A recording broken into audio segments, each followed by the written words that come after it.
बताइए कि ये कैसा इंडिया गठबंधन है? कांग्रेस अलग उम्मीदवार वहां पर घोषणा कर दिया है, टीएमसी के ममता बनर्जी 42 सीट पर अलग उम्मीदवार घोषणा कर। देखिए, वह महागठबंधन, इंडी गठबंधन, वह भ्रष्टाचार करने वाले, घोटाला करने वाले, गरीबों के खून पसीने की कमाई और उसके हक की हकमारी करने वाले वह गठबंधन है जो परिवारवाद पर विश्वास करता है और तुष्टीकरण की नीति पर चलता है। वहाँ स्वार्थी स्वार्थ है और वहाँ सत्ता के लिए स्वार्थ की इतनी टकराहट है जिसकी कोई नीति नहीं है, नीति नियत नहीं है और उसको न देश के लोगों से मतलब है, न देश से मतलब है, न विकास से मतलब है। ऐसे लोगों में जहाँ स्वार्थ की ही बात होती है वहाँ तो टकराहट होगी। एनडीए में कब तक सीट शेयरिंग होने की उम्मीदें हैं?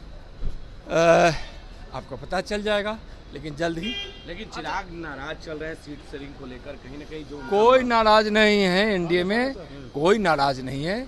या कहीं से कोई भ्रम फैला रहा होगा, कहीं कोई बात नहीं, सब ठीक है, सब एक साथ है, एकजुटता के साथ है, मजबूती के साथ है और एनडीए एक साथ मिलकर चुनाव लड़ेगी और 40 की 40 सीट बिहार की जीतेगी। केजरीवाल ने कहा कि धर्म और अधर्म के बीच की लड़ाई है। बिल्कुल।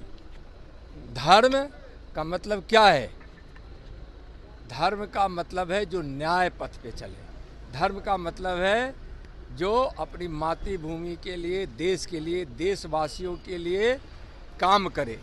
जहाँ न्याय की व्यवस्था हो वहाँ धर्म है, जहाँ सत्कर्म है वहाँ धर्म है। तो धर्म और अधर्म के बीच की लड़ाई है। धर्म आज मोदी जी के साथ है, धर्म न्याय मोदी जी के साथ है और अधर्म का मतलब है जहाँ अत्याचार हो, घोटाला हो, भ्रष्टाचार हो, अनीति हो और देश को लूटने का काम करता हो, जो अपने निजी स्वार्थ के लिए, अपने परिवार के लिए, अपने सत्ता के लिए, अपने कुर्सी के लिए अधर्म के रास्ते पर चलते हो।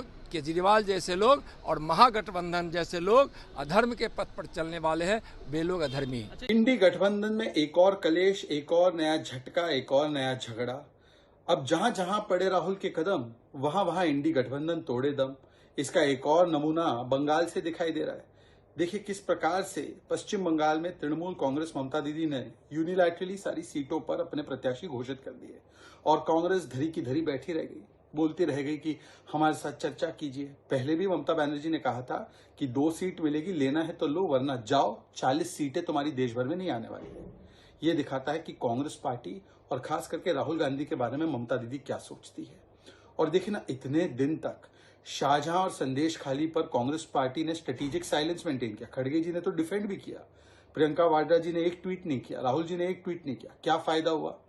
अब कम से कम आज तो प्रियंका जी, अब तो सीटें भी नहीं मिलने वाली आपको तृणमूल कांग्रेस से। आज तो चुप्पी तोड़िए और पूरा गठबंधन देखिए, क्या गजब का गठबंधन है, क्या गजब का कोऑर्डिनेशन चल रहा है। क्योंकि मिशन और विजन तो है नहीं, केवल कंफ्यूजन, कॉन्ट्रडिक्शन और डिवीजन है।